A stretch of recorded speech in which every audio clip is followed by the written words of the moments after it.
Page 206, Chapter 12, regarding marriage and cohabitation. And it came to pass that Emmanuel began to speak about the laws and recommendations of the bond of connectedness between woman and man, or marriage, and related topics. And he said, quote, "You have been given the law, quote, you shall not break the bond of connectedness between man and woman, or you shall not commit adultery.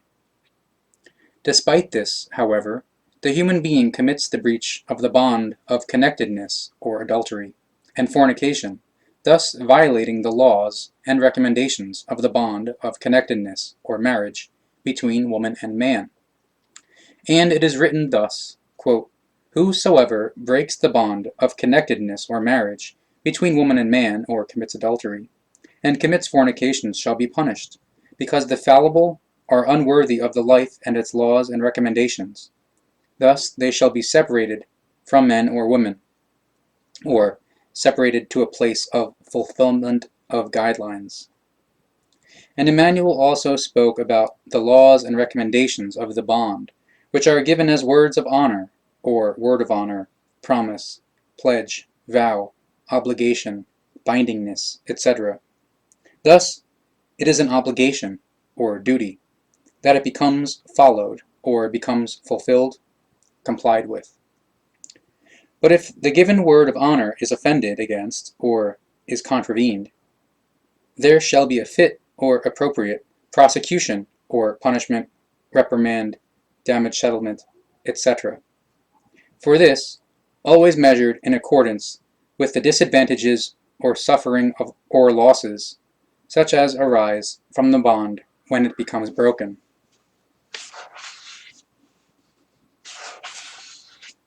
If unbetrothed or unmarried, men and women lie down or sleep with one another in lovelessness and disgrace, or whoredom/prostitution, they shall be handed over to the court, for the fallible are unworthy of life and its laws. Thus they shall be separated from men or women, or see explanation of sentence 6 equals separated to a place of fulfillment of guidelines. And if two men lie down or sleep with each other against nature, or in a homosexual manner that is contrary to nature, for the purpose of procreating offspring in the male body by means of gene manipulation, then they shall be delivered over to the courts, for those fallible are unworthy of life and its laws, and act against these. Thus they shall be emasculated and expelled and banished before the people, or separated to a place of fulfillment of guidelines. If, however, two women lie down or sleep together, engendered attraction, or female homosexuality, they shall not be delivered over to the courts, because they do not violate the life and its laws, because the women are not inseminating, but are bearing. If a man and a woman lie down or sleep together, in the love of free or unbound connection, or companionship, and in devotion, or love for the next one, and therefore in confidence, or in confidentiality, engendered attraction, or heterosexual, their doing shall not be punished. If, however, women or men entice sexually for whoredom, or go whoring, equals behave as female prostitutes or male prostitutes, they shall be delivered over to the court for punishment, that they may be separated from men or women, or separated to a place of fulfillment of guidelines. When inseminator and inseminator join together for the procreation of descendants, the life is desecrated and destroyed. But if a conceiver and conceiver join together, there is neither desecration nor destruction nor procreation, for the conception is also the bearing one. Truly I say to you, there is no animal or creature living beneath the firmament that is like the human being, and violates the laws of the creation and the nature. But are you not much more than the animals and the creatures? No animal or creature is found under the firmament, or on the earth, or in the atmosphere, concerning which male and male join together for coitus for the procreation of descendants, But female and female are found together among the animals and the creatures, as well as male and female, because they follow the laws of the nature. Whosoever indulges in fornication for the sake of the pay or the pleasure is to be separated from men or women, and expelled and banished before the people, or separated to a place of fulfillment of guidelines. This corresponds to the laws of the creation, which are mindful of, or directed towards, order. Whichever man or whichever woman who sexually abuses a child is unworthy of his or her life and its laws, and shall therefore be punished by being separated from men or women, and the bearer of guilt is to be removed from the free life for his or her lifetime through a fulfillment of guidelines in unfreedom and separation, or exclusion from the society, separation to a place of fulfillment of guidelines. But whosoever indulges in the shaming of blood, or sexual or gendered intercourse between close blood relatives equals incest, whether woman or man, is unworthy of the life and its laws, and shall be delivered over to the courts, that he or she may be separated from men or women, and that the bearer of guilt may be removed from the free life for his or her lifetime through a fulfillment of guidelines in unfreedom and separation, or exclusion from the society equals separation to a place of fulfillment of guidelines. Whosoever has sexual intercourse with an animal or creature, or sodomy, is unworthy of the life and its laws, and shall be separated from men or women, and expelled through a fulfillment of guidelines, and banished before the people, or be excluded from the society equals separated to a place of fulfillment of guidelines. Whosoever espouses or marries him or herself to a man or woman divorced in guilt of violence, or gewalt, shall be separated from men or women, because they are unworthy of the life and its laws, and they shall both be expelled and banished before the people, or be excluded from the society equals separated to a place of fulfillment of guidelines. If a man begets a child, and the woman is not espoused, or is not married to him, and he leaves her unespoused, or not married, or not received into some other lifelong bond with him, and does not take care of the woman and child, he is unworthy of his life and its laws, and shall therefore be applied to the laws, that he may be emasculated and removed of his freedom for a long time, but that he may provide recompense or compensation for pain and suffering for the child until he or she comes of age, or becomes an adult, or be excluded from society equals separated to a place of fulfillment of guidelines at which he must work for earnings and must pay for the child's upkeep or child support. Whosoever commits gendered or sexual robbery against a woman or a man, or rapes a woman or a man, is unworthy of his or her life and its laws, and shall therefore be applied to the laws, that he or she may be separated from men or women, and that whoever is culpable may be removed of his or her free life for his or her lifetime through a fulfillment of guidelines in unfreedom and separation, or separation from society, separation to a place of fulfillment of guidelines. Whosoever commits evil violence, or gewalt, against another human being's body, life, or thoughts, or inflicts damage in his or her impression or feeling, is unworthy of life and its laws, and shall therefore be punished, that he or she may be removed of his or her free life for his or her lifetime through a fulfillment of guidelines in unfreedom and isolation, or exclusion from the society. Truly, truly I say to you, these laws are given as regulation by the creation and the nature, and they shall be followed. Otherwise the human beings will bring death to themselves in their whole mass. This earth can support and nourish 529 times 1,000 times 1,000, or 529 million, human beings of all species. But if the human species do not follow the laws, in 2 times 1,000 years there will be 10 times and more human beings, and the earth will not support and nourish them unto all of its ends.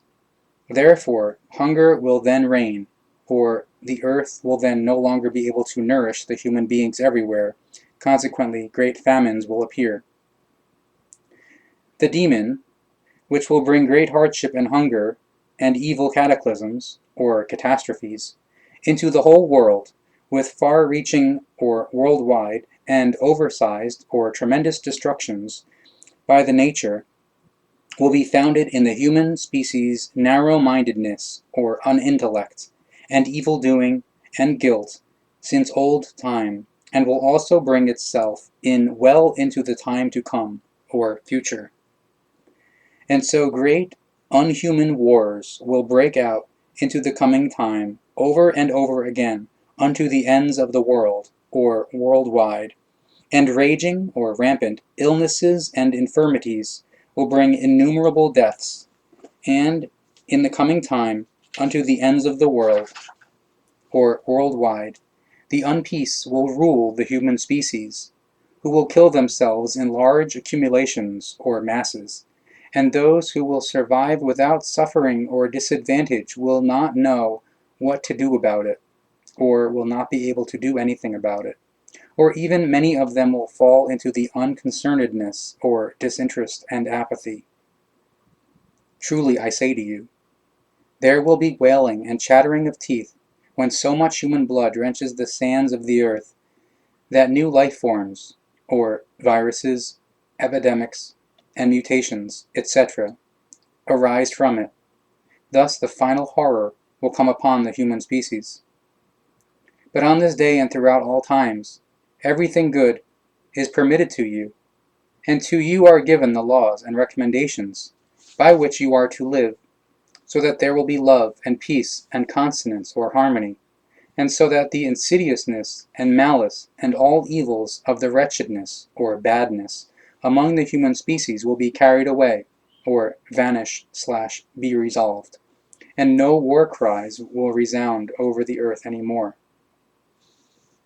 And you are to follow additional laws and recommendations, so that you will have prosperity on earth and peace within your families. Do away with enforcing the old and wrong and confused law, which irrational false prophets have brought, that the woman is to be subject to the man. For she is a life form like a man, with equal rights and conscientiousness, or duties. But when a man makes a bond with, or marries a woman, he shall distribute, or give, to the woman's steward, who is most trusted in oversight or administration, for her, or to her herself, an appropriate number, or an appropriate amount,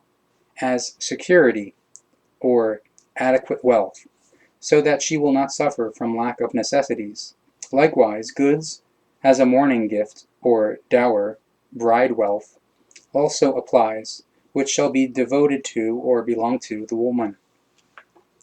Not permitted, however, is the wickedness or bad habit, as is given by false prophets and by false handed-down knowledge or tradition,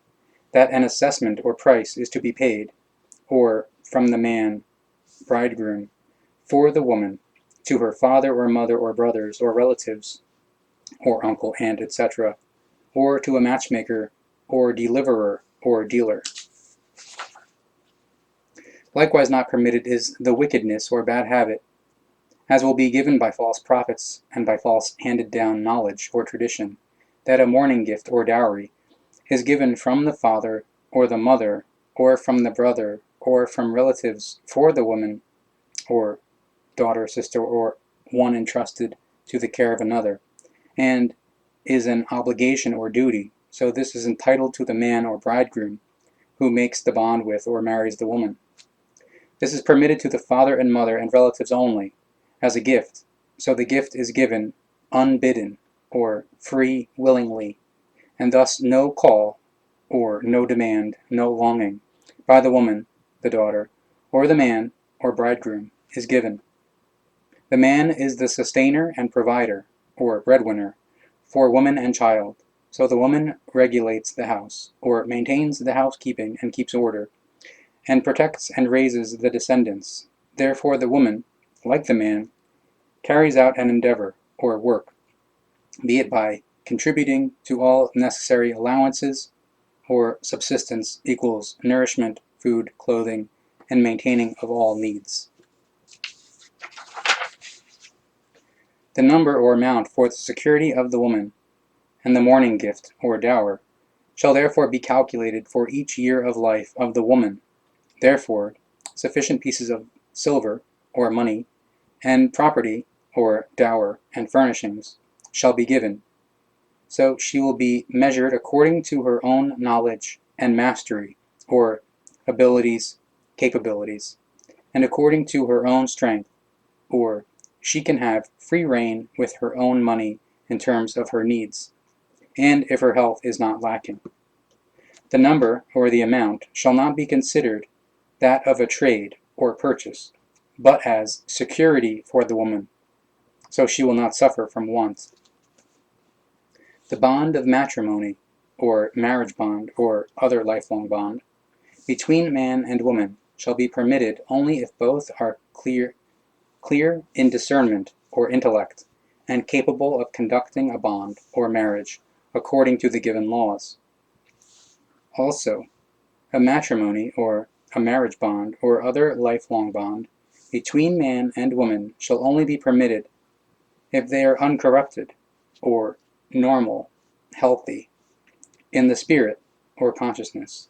and they are not laden, or burdened, with acquired diseases and sufferings, or hereditary diseases, inherited sufferings. Also, a matrimony between woman and man is only permitted if no cruelty or violence (Gewalt) and coercion reigns between them. And a matrimony, or a marriage bond, or other lifelong bond, between man and woman is only permitted if they are trained, or are enabled, such that their descendants will be supplied with the instruction, or education, without chastisement, or without violence (Gewalt) and coercion, and will not suffer affliction in any wise. If it be that no descendant is given, or if no descendant is desired, with the matrimony, or the marriage bond, or other lifelong bond, this is permitted, and is not of evil. But within a matrimony, or a marriage or other lifelong bond, only a considerate or reasonable number is to be given concerning the descendants, so that the world will not become laden, or burdened, by a superior number, or overpopulation, and become destroyed. A matrimony in the bond, or marriage bond, or other lifelong bond, between woman and man shall be concluded only if the number, or the amount, for the woman becomes paid for her security. If, according to prearranged agreement, no number, or no amount, is paid, then the law applies that the man will provide the wife with all the necessities for her satisfaction for her time of the bond, or marriage. Neither infertility of the woman, nor other judgment or action, nor illness, nor detachment, or mutilation of limbs, nor coarsening of the body or face, or disfigurement, deformity of the body or face, is valid as a cause for the dissolution or divorce of the bond or marriage. The only valid grounds for the dissolution of the bond, or divorce, therefore, are the breach of the bond, or adultery, as well as the destruction or endangerment of the spirit, or material consciousness, and the mentality, or psyche, the body, or the life of a relative of blood, or members of one's own family, blood relative. If a human being, a man or woman, is guilty for a divorce, then he or she shall be separated from men or women, for bearers of guilt are unworthy of life and its laws. Therefore every human being who makes him or herself guilty in a bond or marriage shall be expelled and banished before the people, or excluded from the society, separated to a place of fulfillment of guidelines. And a man or a woman is also guilty for a divorce if his or her righteousness for guiding the family is not given, and quarrels and discipline, or coercion, and cruelty, or violence, (Gewalt), reign all around. If all is done and followed in this wise, only then will the love and the rightfulness, and thus peace and order and consonance or harmony truly come to all human species, and so the life will be preserved.